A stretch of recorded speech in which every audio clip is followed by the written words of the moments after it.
Bali, meron tayo ditong top coat clear na poly gloss na urethane top coat clear mga Repa Pips.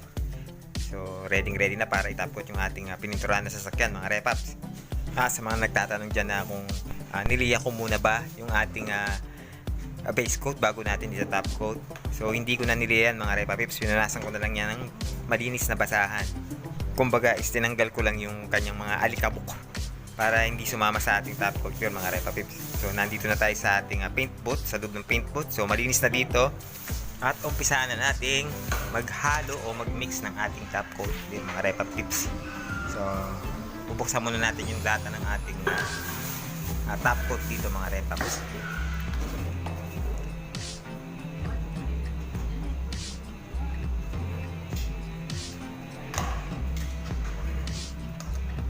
So, bali ito yung ating polygloss sa top coat clear mga Repa Tips.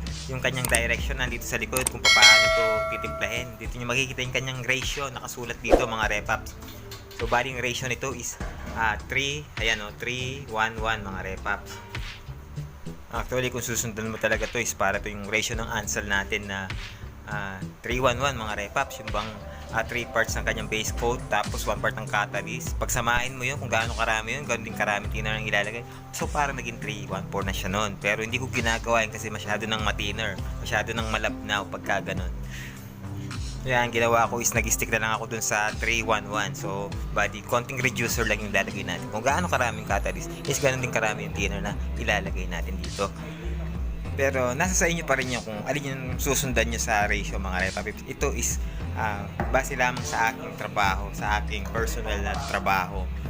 Pero kung para sa inyo is yung 314 na naka-indicate dun sa kanyang direction is kung dun kayo yang is siguro is okay na yun para sa inyo. Hindi ko na kayo pipilitin. Bali, ibubuhos ko na to lahat dahil malaki naman yung ating lalagyan dito mga Repa Pips. So pagkatapos kung nabuhos to lahat is ibubuhos din natin yung catalyst. Lahat. Wala tayong ititira mga Repaps. Bali ito yung kanyang catalyst. Ibubuhos natin to lahat.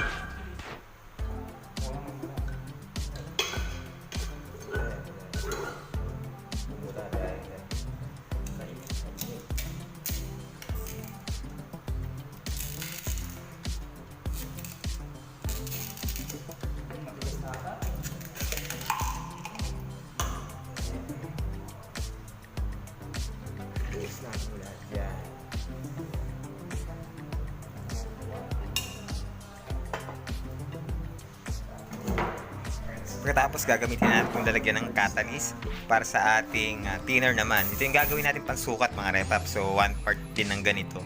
So pupunin lang natin to. So ganun karaming thinner lang yung ilalagay natin. Pwede naman yan dahil para makapalagad pagka in-apply natin dun sa ating sasakyan na pinipinturahan. At saka ang advantage pa nito mga Repap Pips dahil hindi siya ganun kalabnaw ay maiiwasan natin yung manunulo na top coat. So, iwas na sa may magluluhaman dyan na top coat clear.